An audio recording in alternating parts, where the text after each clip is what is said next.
जो जो अमेरिका का पिट्ठू है गल्फ में, उन सब पे वो हमला कर रहा है, और उसमें दुबई भी एक आ रहा है।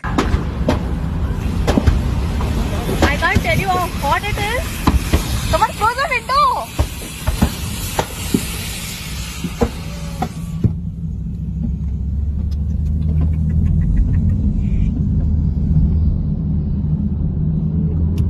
The cars, yeah, they have to wait. Move the car. Dubai पे हमला होने से जो दुबई का जो रियल एस्टेट और जिस तरीके से एक पूरा जो इंटरनेशनल हब बन रहा था, वो इंडस्ट्री के पॉइंट ऑफ व्यू से भी उस पे एक बड़ा धक्का लगा है।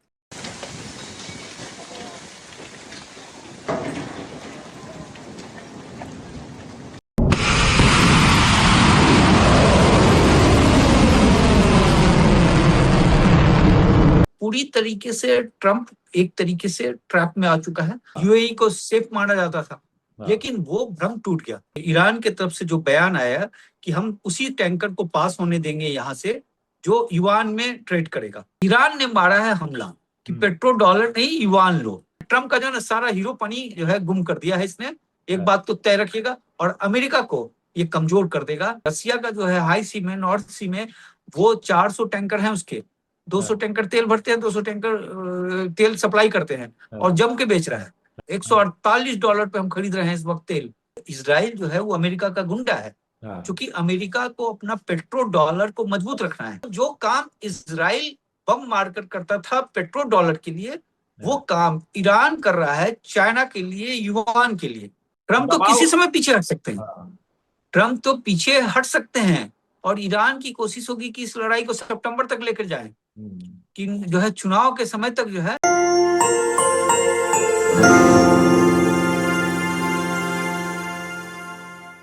नमस्कार, मैं हूं विक्रांत यादव और आप देख रहे हैं आपका अपना चैनल दा स्वतंत्र।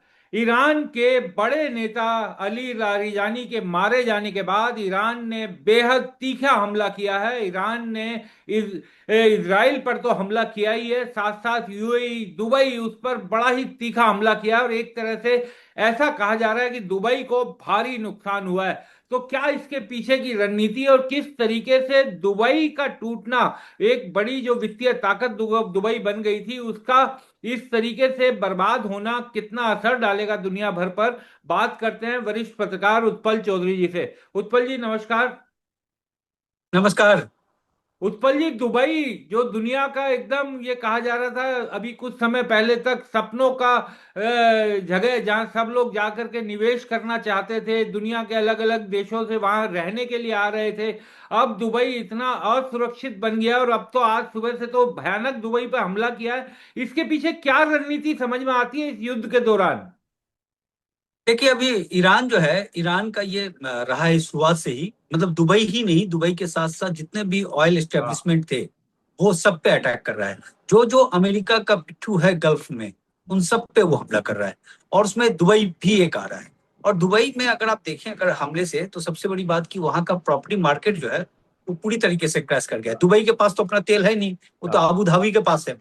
तो जो भी है वहां, जो भी इन्वेस्टमेंट हो रहा था, जो तमाम चीज हो रहा था, एक बड़ा जो हब बन रहा था, उस पर बहुत बड़ा धक्का लग गया। क्योंकि बहुत सारी खबरें उसमें से आ रही थी कि बहुत सारे लोग जो है वापस स्विट्जरलैंड जा रहे हैं, या फिर जो है लोग जो है उसके जगह जो है हांगकांग को ज्यादा प्रेफर करेगा, सिंगापुर को ज्यादा प्रेफर करेगा। तो एक बात तो है कि दुबई पे हमला होने से जो दुबई का जो रियल एस्टेट और जिस तरीके से एक पूरा जो इंटरनेशनल हब बन रहा था, वो इंडस्ट्री के पॉइंट ऑफ व्यू से भी उस पर एक बड़ा धक्का लगा है, नंबर एक। दूसरी बात हो गई, साथ में जो पूरा यूएई है उस पर उसने एक तरीके से हमला बोल दिया। सऊदी पे उसने हमला किया, तो तमाम है, कतर पे भी उसने किया। तो वो जितने भी अमेरिका के पिट्ठू हैं उसमें से उन सब पे हमला कर रहा है। मतलब उसने जो है, पहले देखिए ट्रंप की रणनीति क्या थी। ट्रंप तो ये सोचा था कि हम ईरान पे मारेंगे बम और मामला निपट जाएगा और फिर खत्म हो जाएगा जी। लेकिन ईरान जो है उसको उस स्केल पे लेकर चला गया कि जो गल्फ के कंट्री पे जो हमला करने लगा। और सबसे बड़ी बात कि स्ट्रेट ऑफ हॉर्मुज के बारे में जो बातें थी, कि उसको जिस तरीके से उसने बंद कर दिया, और वो अमेरिका चाहने के बावजूद, मतलब पहली बार हम देख रहे हैं कि अमेरिका इतना कमजोर दिख रहा है मेरे को, कि ट्रंप ने आह्वान किया कि पूरे दुनिया से कि आप स्ट्रेट ऑफ हॉर्मुज को छुड़ाने के लिए अपने भेजिए। अभी एआई का एक वीडियो चल रहा है चाइना का। चाइना में कोई भी वीडियो जो है बगैर उसके परमिशन के नहीं निकल सकता, तो वहां परमिशन मिलेगा तभी निकल सकता है। उसमें ट्रंप का पूरा माखौल उड़ाया गया है। जिस तरीके से उसने चाइना से जो मदद मांगा, उसको लेकर पूरा मतलब किरकिरी है। और आप सोच लीजिए कि उसके जो नाटो वाले जो दोस्त सब जो थे, उन लोगों ने बोल दिया भाई ये नाटो की लड़ाई है ही नहीं। तो पूरी तरीके से ट्रम्प एक तरीके से ट्रैप में आ चुका है। और जो दुबई को जो नुकसान है, दुबई का एक तो है कि जो प्रॉपर्टी वाला और जो ड्रीम प्रोजेक्ट जो बना रहा था, जो तमाम बातें थी ड्रीम, वो सब का सब मतलब बहुत जबरदस्त इकोनॉमी पॉइंट ऑफ व्यू से। और देखिए दुबई में क्या है, अमेरिका का भी पैसा है दुबई में, जो बाकी जो गल्फ से जो तेज तेल बेचा जा रहा है, जो पेट्रोल डॉलर वाली जो बात है, वो तमाम पैसे वहां पे हैं। तो उस पे एक अटैक है आप देखें तो। दुबई में पिछले कुछ सालों में देखा है हमने, 8-10 सालों में, कि बड़ी दुनिया के जो बड़े बड़े रईस हैं वो सब वहां इन्वेस्ट कर रहे थे। और भारत से भी बहुत बड़ी इन्वेस्टमेंट दुबई में हुई है। दुबई, भारत के कई बड़े लोगों ने बहुत मोटा पैसा इन्वेस्ट किया है। तो एक तो कितना बड़ा नुकसान भारतीयों के लिए है, उत्पल जी, और दूसरा, क्या दुबई जो एक फेवरेट डेस्टिनेशन बन गया था दुनिया का, उसकी सबसे बड़ी बेचने की जो कारण था वो यही था कि बहुत ही सुरक्षित, वहां पर कानून बड़े सख्त हैं, बड़ी ईमानदारी और तमाम चीजें, बड़ा ट्रांसपेरेंट सिस्टम था। लेकिन अब तो उसकी वो छवि टूटेगी। तो एक जो बड़ा उसने आपको बनाया था, वो पूरी तरीके से खंडर बना दिया है ईरान ने। बिल्कुल, एक तरीके से देखें तो आप सोचिए कि मैं जहाँ रहता हूँ दिल्ली में, जी। वहाँ मेरे मतलब जो एक दोस्त के बड़े भाई हैं, हाँ। उनका पहले दिल्ली में बहुत ज्यादा जबरदस्त इन्वेस्टमेंट था। उसने दिल्ली से सारा इन्वेस्टमेंट बेचकर, हाँ। और उसने जो है दुबई में जो है उसने कई मतलब आप सोचिए कि 100 करोड़ के आसपास का इन्वेस्टमेंट किया था उसने रियल एस्टेट पे। वो हाँ। तमाम खरीदा था। सोचिए कि क्या हाल होगा। आज दुबई में प्रॉपर्टी जो है कोई बिकना नहीं चाहेगा। और दूसरी बात की एक बात यहां से तो क्लियर हो गया कि मिडिल ईस्ट जो है वो डिस्टर्ब है। पहले तो ये माना जाता था कि दुबई डिस्टर्ब नहीं है। हाँ। डिस्टर्ब का मतलब कि आप ईरान इराक ये तमाम चीज समझते थे, हाँ। यूएई को सेफ माना जाता था। हाँ। लेकिन वो भ्रम टूट गया। तो वो रियल एस्टेट के तौर पे देखें तो अब एक बहुत बड़ा झटका है। हम्म। एक और चीज जो अब इस युद्ध के जरिए सामने समझ में आ रही है उत्पल जी, कि ये जो युद्ध है ये अमेरिका और ईरान का, अमेरिका इजराइल और ईरान का तो चल रहा है, लेकिन एक युद्ध जो है वो आर्थिक जगत में अगर हम देखें तो डॉलर वर्सेस युआन का भी चल रहा है। यानी अमेरिका की करेंसी विरुद्ध चाइना की करेंसी। ईरान ने कह दिया है कि जो भी तेल वो देगा अपने यहां से, वो युआन में देगा। तो एक बड़ा, दुनिया के सामने एक बड़ी लड़ाई डॉलर वर्सेस युआन की भी बन गई है। बिल्कुल, क्योंकि जो ईरान के तरफ से जो बयान आया कि हम उसी टैंकर को पास होने देंगे यहाँ से जो युआन में ट्रेड करेगा। अभी तक जो लॉयड इंटेलिजेंस की जो रिपोर्ट है, 1 जनवरी से लेकर अब तक 90 टैंकर को उसने पास करने दिया है। इसमें भारत का भी टैंकर है, कुछ एक पाकिस्तान का भी टैंकर है, कुछ दोस्ताना के तौर पे। हाँ। बाकी चाइना के लिए भी, चाइना के लिए जो खर्ग आइलैंड है उसका, वो खर्ग से जो है तेल निकल रहा है और वो चाइना जा रहा है। उनके अलावा उनका ये है कि जो भी जाएगा वो युआन में होगा। देखिए ये जो है बड़ा उसने जबरदस्त अमेरिका के इकोनॉमी पे प्रहार किया है। अमेरिका का देखिए क्या था कि जब डॉलर सिस्टम उसका आया गोल्ड से बैक होकर, जब वर्ल्ड वॉर खत्म हुआ, अमेरिका मजबूत हो गया था, ब्रेटन वुड सम्मेलन हुआ, उसमें क्या हुआ कि डॉलर को एक मान्यता दी गई गोल्ड रिजर्व के तौर पे। और उसमें कहा गया कि हम आपको डॉलर, आप $35 दोगे तो 1 औंस हम गोल्ड दे देंगे। तो वो सिस्टम जो है धीरे धीरे अमेरिका का टूट गया, क्योंकि अमेरिका की इकोनॉमी कमजोर हुई, झगड़े उगड़े होने लगे, तो 1971 में खत्म कर दिया गया। जब खत्म कर दिया गया तो डॉलर जो है जब बैक नहीं रहा गोल्ड से, तो लोगों ने डॉलर को पूछना बंद कर दिया। तो डॉलर को जो पूछना बंद कर दिया, तो 1973 में जब लड़ाई हुई, गल्फ वाली जो लड़ाई हुई, सीरिया और इजिप्ट के साथ जो इजराइल की लड़ाई हुई, उसके बाद से जो हेनरी किसिंगर थे वो आए, जो है सऊदी के साथ उन्होंने डील किया। सऊदी के साथ एक डील ये किया कि जो इस लड़ाई में आप पे अटैक नहीं होगा। मतलब इजराइल के जरिए ही हमला करवाता है अमेरिका, इजराइल तो पिट्ठू है उसका। तो आप पे अटैक नहीं होगा, हम आपको मिलिट्री जो है इंस्टॉलेशन देंगे, तमाम चीज देंगे, प्रोटेक्शन देंगे। आप जो तेल बेचते हैं वो जो है डॉलर में उसमें पैसा लीजिए, और साथ में जितने ओपेक कंट्री है उनको भी तैयार कीजिए, और बदले में हम आपको प्रोटेक्शन और तमाम चीजें, और वो पैसा आप वहां लगाइए। तो क्या हो गया कि पेट्रो डॉलर हो गया वो सिस्टम। तो आप जो तेल खरीदते हैं गल्फ से, वो आपको डॉलर से खरीदना पड़ता है। डॉलर से खरीदने के लिए आपको डॉलर चाहिए, तेल तो हर लोगों की जरूरत है। तो डॉलर खरीदने के लिए फिर आपको अमेरिका सामान भेजना पड़ेगा। हम अमेरिका को सामान भेजेंगे तो अमेरिका से डॉलर आएगा आपको, एक तरीका है। और अगर आप अमेरिका को सामान नहीं भेज रहे हैं, नहीं सामान जा रहा है, जो टैरिफ में अगर सामान नहीं जा रहा है, तो डॉलर नहीं मिलेगा आपको। बिल्कुल। तो डॉलर नहीं मिलेगा तो आपको उसका बॉन्ड खरीदना पड़ेगा। और बॉन्ड में उसका इंटरेस्ट रेट सस्ता होता है। हाँ, जो आपको जो पैसे लगाते हैं आप वहां पे 3% 4% पे मिलता है, हमारे डेवलप कंट्री के लिए तो जो है 5-6% आराम से हो जाता है। तो हाँ, आप सस्ते में लेते हैं, तो वो सस्ते में लेकर फिर वो तेल, आप तेल लेते हो, तेल लेकर फिर वो डॉलर जो है इन्वेस्ट हो जाता है अमेरिका में। फिर हाँ, जो गल्फ कंट्री जो है वो अमेरिका में इन्वेस्ट कर देता है, मतलब वही डॉलर वहां गया, फिर वो डॉलर आप खरीदे। तो इस तरीके से डॉलर का दर्द हुआ, और उसके बाद जाकर जो कुछ गड़बड़ किया तो उसको डॉलर सिस्टम से बाहर कर दिया, उस पर हाँ, सैंक्शन लगा दिया, तेल देना बंद कर दिया। हम्म, अमेरिका का यही काम चल रहा था। तो ये इससे सिस्टम चल रहा था, और अमेरिका के इकोनॉमी में मजबूती थी उससे, हाँ, डॉलर के जरिए, पेट्रो डॉलर के जरिए। अब ईरान ने मारा है हमला कि पेट्रो डॉलर नहीं, युआन लो। हाँ, अब इस समय जो है एशिया की जितनी कंट्री है हाँ, सब फंसी हुई है। आप सोच लीजिए कि स्ट्रेट ऑफ हॉर्मुज से 70%, 80%, 50% तेल जो है वो स्ट्रेट ऑफ हॉर्मुज से एशियन कंट्री को आता है। हाँ, तो सारे के सारे एशियन कंट्री फंसे हुए हैं। तो ऐसे में, और स्ट्रेट ऑफ हॉर्मुज को खाली नहीं करवा पाएगा, क्योंकि उसके लिए गुहार लगाया ट्रंप ने सभी हाँ, देशों से। अब उसमें क्या है कि उसके चारों तरफ पहाड़ियां हैं, पहाड़ी में आप, उसने कहा कि हमने 100% मिलिट्री इंस्टॉल खत्म कर दिया उसका, लेकिन हाँ, पहाड़ी से कहां से ड्रोन आ जाए, कहां से छोटा मिसाइल आ जाए, रॉकेट लॉन्चर आ जाए, कुछ भी आ जाए, तो वो पूरा डैमेज कर सकता है। तो इसलिए उसको छुड़ा नहीं पाएगा, और छुड़ा नहीं पाएगा, और युवान अंत में क्या होगा, ये लड़ाई जो लंबी खींचेगी और जो तेल का क्राइसिस और बढ़ जाएगा, तो लोगों को मजबूरन युवान में लेना पड़ेगा। तो उससे अमेरिका का जो डॉलर सिस्टम है वो पूरा टूटेगा।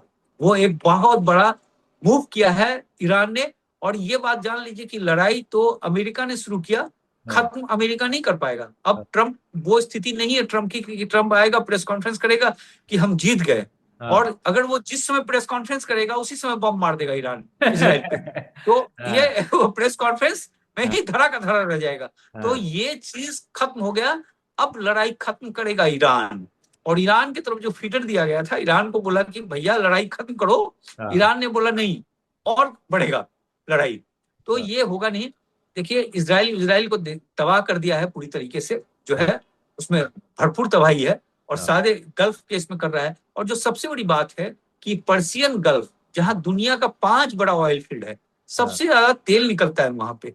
सऊदी का जो तेल वाला जो है, सबसे ज्यादा दुनिया का जो सबसे ज्यादा तेल देने वाला है, उसके पास ऑयल फील्ड है। तो ये जो है पूरी तरीके से इकोनॉमी पे प्रहार है ईरान का। तो उत्पल जी, आपने बड़ी महत्वपूर्ण बात की कि अब ये युद्ध खत्म करेगा ईरान। क्या यही कारण है कि अमेरिका निकल नहीं पा रहा? क्योंकि अमेरिका के जो काउंटर टेररिज्म चीफ हैं उन्होंने कल इस्तीफा दे दिया और साफ ये कहा कि ईरान ने कोई ऐसी आतंकवादी घटना नहीं की है और कोई तात्कालिक खतरा हमारे मुल्क पर नहीं था, यानी अमेरिका पर। और ये केवल अमेरिका में बसे इजराइल के पिट्ठुओं और इजराइल के दबाव में ट्रंप साहब ने ये युद्ध का फैसला लिया। उसके अलावा भी बहुत सारे अमेरिका में विरोध शुरू हो गया है। ना केवल विरोधी बल्कि उनके अपने पक्ष के लोग भी कह रहे हैं कि युद्ध जबरदस्ती शुरू किया गया है। तो ये तो बिल्कुल, इसका मतलब अब ट्रंप साहब के लिए निकलने का रास्ता भी बड़ा मुश्किल है। बिल्कुल ट्रंप निकल नहीं पाएगा, ट्रंप गया है फंस। और दूसरी बात की जो बात आ रहा है कि जो तेल वाले जो लॉबिस्ट थे, उन हाँ, लोगों की तरफ से दबाव में था, और उन लोगों को $65 बिलियन का फायदा हो चुका है अब तक, अच्छा, उन लॉबी वाले को। क्योंकि टेक्सास में तेल है तब जो है, प्लस वेनेजुएला वाला तेल होगा, इन हाँ, चीजों से तेल लॉबी को फायदा हो गया है, इन हाँ, तमाम चीजों से। लेकिन जो है ट्रंप गए हैं फर्स्ट। ट्रंप बहुत स्मार्ट बनते थे, उनको जो है इस बार जो है दाल चावल का जो भाव जो है उसको पता चलेगा कि क्या होता है। और देखिए वियतनाम के साथ लड़ाई लड़ लिया, वियतनाम तो अलग थलग था, कुछ हाँ, फर्क नहीं पड़ा। यहाँ तो आपके पास जो लोकेशन देखिए ना, ज्योग्राफिकल लोकेशन देखिए हाँ, कि तेल के आप इसमें है। अब मान लीजिए 5 टैंकर, 5 बड़ा ऑयल फील्ड है, हाँ, कल को आपका जो थर्ड सिस्टम था, मिसाइल सिस्टम, उसको हाँ, तो ध्वस्त कर दिया इसने। हाँ, जहां चाहता है वहां बम गिरा देता है, जहां चाहता है वहां पे जो है वो गिरा देता है, ड्रोन गिरा देता है। तो हाँ, ये तो ईरान गिरा रहा है, मन चाहे जगह पे गिरा रहा है। हाँ, अगर मान लीजिए कि वो पांचों ऑयल फील्ड को डैम, चारों, एक तो ईरान का हो गया खर, हाँ, बाकी जो 4 ऑयल फील्ड हो गए, सऊदी का एक, कुवैत का एक, और जो है यूएई का 2, इस 4 को अगर डैमेज कर दिया वो पूरी तरीके से, हम्म, सोचिए क्या होगा। हम्म, पूरे वर्ल्ड में त्राही त्राही हो जाएगा। तो ये जो है, ये चीजें हैं इस वक्त जो है। तो वो पूरी तरीके से ट्रंप फंस चुका है। अब ईरान से किसी दिन देखिएगा, वो अभी ईरान की तारीफ भी कर रहा था, प्रेस कॉन्फ्रेंस हाँ, आपने सुना होगा कि हाँ, ईरान की तारीफ करने लगा था वो। पगलेट है, कहीं पैर वैर में ना गिर जाए उसके, जो है वो भी हो सकता है वो। हाँ। उत्पल जी, एक चीज ये समझाइए कि चाइना जो है वो ईरान शुरुआत से इस युद्ध में चाइना के बिल्कुल साथ बना हुआ है, उनके शिप्स में भी कोई दिक्कत नहीं आ रही है और चाइना के शिप आराम से निकल रहे हैं, युआन में अब वो करेंसी तेल देने की बात कर रहे हैं। चाइना ने अभी तक कोई डायरेक्ट मदद तो की नहीं है, फिर चाइना और रशिया क्या इन दोनों के जरिए उसे टेक्नोलॉजिकल या हथियार या इस तरीके का सपोर्ट मिल रहा है? आखिर चाइना और रशिया की जो मदद ईरान एकदम खुले दिल से कर रहा है, उसके पीछे क्या कारण समझ में आता है? देखिए, इसमें ना कोई सॉलिड आर्टिकल हमें मिला नहीं है कि चाइना और रसिया किस तरीके से मदद कर रहा है। हालांकि खबरें तो चल रही है हाँ, कि लेकिन उसका रसिया कोई। जो है मदद कर रहा है, चाइना हाँ। भी मदद कर रहा है। अभी जो है एक वहां पे जो स्टेट ऑफ हॉर्मुज के आसपास जो है कुछ शिप देखे गए थे, हाँ। जो है उसमें वो इनका शिप जो मूव करता है, जो टैंकर वगैरह करता है, वो 18 माइल्स पर, मतलब समुद्री माइल से हाँ। वो मूव करता है पर आवर। लेकिन वो जो जो शिप देखे गए थे वो 100 माइल्स के स्पीड से मूव कर रहा था। हाँ। तो और उसमें से ऐसे 200 जो है वहां हाँ। पे शिप देखे गए थे उस इलाके में। हाँ। उसका बजाबते पिक्चर भी लिया गया था। तो वो पिक्चर मेरे पास था, अगर होगा तो मैं आपको भेज दूंगा। तो जी। वो रात के वक्त का, तो ये बताया जा रहा था कि ये जासूसी शिप है, हाँ। क्योंकि जिस तरीके से जो लोकेशन मिल रहा है उसको, जो है अमेरिका का एक एक लोकेशन मिल रहा है, जिस हाँ। तरीके से उसके रडार सिस्टम को ध्वस्त किया, जिस तरीके से उसके पूरे डिफेंस सिस्टम को ध्वस्त किया, तो हाँ। वो ईरान के पास इंटेलिजेंस रिपोर्ट इतनी जबरदस्त नहीं है। या हाँ। जो स्टार लिंक जो भेजा गया था, स्टार लिंक से ऊपर से जो जासूसी है, जिस तरीके से उसको फ्रीज कर दिया गया, हाँ। वो टेक्नोलॉजी जो है ईरान के पास है नहीं। तो वो हाँ। टेक्नोलॉजी या तो रशिया के पास है या चाइना के पास है। तो हाँ। डायरेक्ट तो कोई है नहीं। जेन डिफेंस करके एक बड़ी मैगजीन है जो डिफेंस के इसमें डालता है, उनके तरफ कोई, मैं तलाश रहा था, उसमें कोई ऐसा आर्टिकल छपा नहीं है। लेकिन जो खबरें हैं और जो चीजें देखी जा रही है हाँ। उसके हिसाब से तो ऐसा लग रहा है कि उनके हेल्प के बगैर तो कुछ हो नहीं सक रहा होगा। तो हम्म। वो हेल्प मिल रहा है और बाकी मारे जा रहा है बम, ये जो है ना, हम्म। ये जो है ना, ट्रम्प का जो है ना सारा हीरोपनी जो है गुम कर दिया है इसने। एक हाँ। बात तो तय रखिएगा, और अमेरिका को ये कमजोर कर देगा।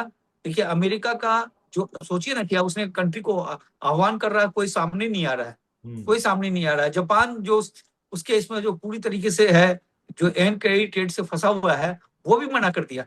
हाँ। बाकी तो कर ही रहे हैं, जो हाँ। है।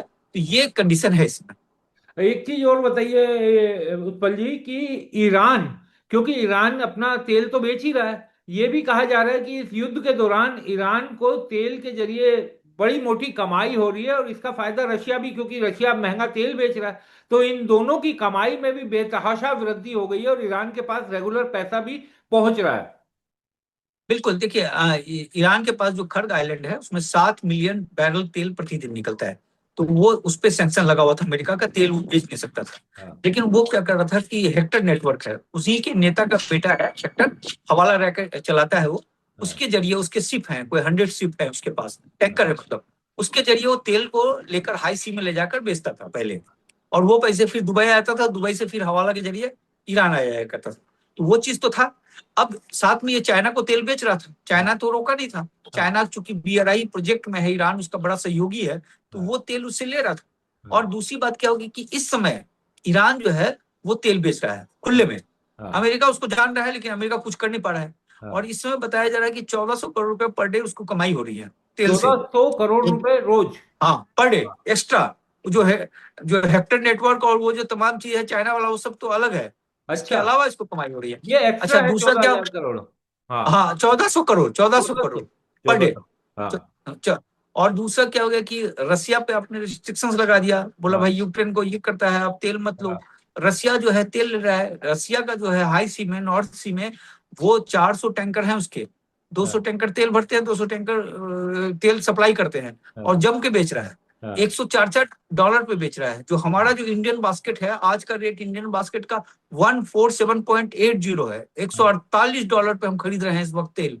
तो आप सोच सकते हैं, इंडियन बास्केट में सब है। ईरान का तेल था तो ईरान का तो मिल ही रहा है। बाकी जो आपके ओपेक वाले हो गए, वेनेजुएला वाला हो गया, तमाम सबको मिलाकर तो हाँ। इस समय इतना महंगा पड़ रहा है तेल हम लोगों को, आप ये सोच सकते हैं। और जो प्रॉफिट हो रहा है, रसिया चूंकि खुले में बेच रहा है तेल, हाँ। सबको बेचो, जिसको जरूरत है तेल लो भैया। हाँ। तो वो तेल जो है उसके लिए काफी फायदेमंद हो गया। तो रसिया ईरान का बल्ले बल्ले हो गया, अमेरिका का वो हो गया। अब समझ में नहीं आ रहा है ये राष्ट्रपति कहाँ का है? ये अमेरिका का राष्ट्रपति है कि रसिया का राष्ट्रपति है? ये समझ में नहीं आ रहा है। हाँ। अब आप समझिए कि यानी जो हिंदुस्तान में जो चीयर लीडर हैं युद्ध के, और तमाम जो इजराइल और अमेरिका का समर्थन खुलेआम लोग करते हैं, बिना कुछ सोचे समझे युद्ध का समर्थन करते हैं, क्योंकि धार्मिक उन्माद भी फैलाना है। ईरान के विरोध का सबसे बड़ा कारण ही मुस्लिम देश है। तो उन्हें समझना चाहिए कि $148 पर हमें रशिया से तेल मिल रहा है इस समय दुनिया में।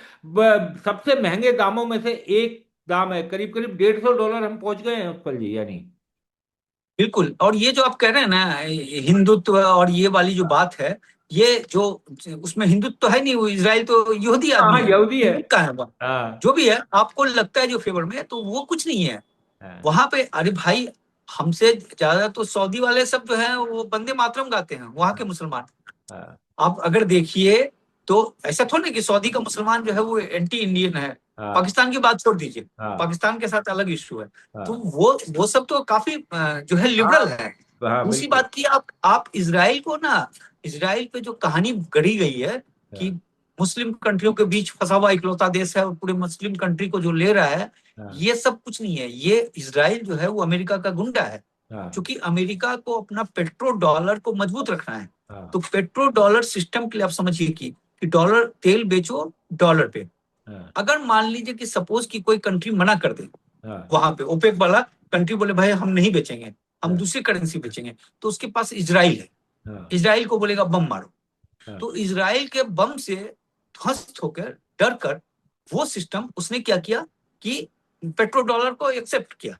हाँ अब जो काम इजराइल करता था वो ईरान कर रहा है। हाँ जो इजराइल जो करता था और इजराइल से प्रोटेक्शन के लिए अमेरिका ने पेट्रो डॉलर को एग्जिस्ट किया, अब ईरान करने लगा मार मार कर, और बोला कि पेट्रो डॉलर मत लो, युआन लो।